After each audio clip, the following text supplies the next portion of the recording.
तुम्ही जय भीमवाले का?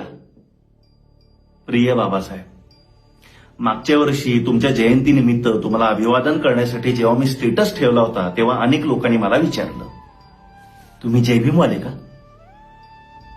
तुम्हाला, तुमच्या विचारांना, तुमच्या आभाळ्या एवढ्या कार्याला एका जातीपुरतं संकुचित करून ठेवलंय हे बघितल्यावर खूप वाईट वाटलं. नाही, बाबासाहेबांनी आमच्यासाठी काय केलंय हा प्रश्न विचारणाऱ्या लोकांमध्ये मी सुद्धा होतो. माझ्या जातीचा भयंकर माज होता मला. वरच्या जातीत जन्माला आलोय अशी एक वेगळीच गुरमी होती. मग तुम्ही लिहिलेलं अॅनहायलेशन ऑफ द कास्ट हे पुस्तक वाचलं आणि एक जोरदार चपराक बसली. जात नावाचं पिढ्यानपिढ्या पोचलेलं ओझं एकदाच उतरवलं गेलं. मी स्वतःला विचारलं, एखाद्या जातीत मी जन्माला आलोय यात माझं काय क्रेडिट आहे, माझं काय कर्तृत्व आहे? मग ज्या गोष्टीत माझं काही कर्तृत्व नाही त्या गोष्टीचा माज, अभिमान बाळगण्याचा मला काय अधिकार आहे?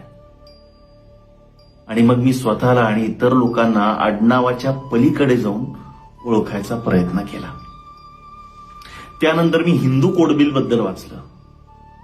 आज माझी आई, माझी बहीण जर हिंदू समाजात आत्मसन्मानाने जगत असतील तर त्यामागे तुम्ही दिलेला लढा आहे.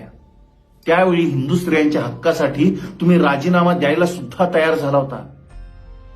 आज कुठल्याही जातीतली कामगार स्त्री जेव्हा तिचा मॅटर्निटी लिव्ह हा हक्क बजावते तेव्हा या हक्कामागे, या संकल्पनेमागे तुम्ही पाठीशी होतात हे विसरता कामा नये. खरं तर बाबासाहेब, मी कागदोपत्री वरच्या जातीत जन्माला आलोय खरा, पण वरच्या जातीतल्याच लोकांनी केलेल्या अन्यायाची, क्रूरपणाची मला पूर्णपणे जाणीव आहे. तो अन्यायाचा क्रूर सैतानी वारसा माझ्यापर्यंत आला नाही आणि मी माणूस राहिलो कारण ती साखळी तोडायला मध्ये तुम्ही होतात. बाबासाहेब, तुमच्यामुळे आज माझ्यातलं माणूस पण आहे. थँक्यू बाबासाहेब. आणि आज मी तुम्हाला वचन देतो की जातीयवादाची ही कीड मी माझ्या पुढच्या पिढीपर्यंत पोहोचू देणार नाही.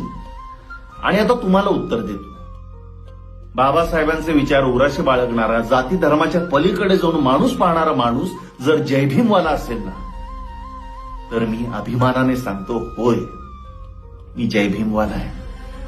तुम्हाला सगळ्यांना जय भीम, जय शिवराय.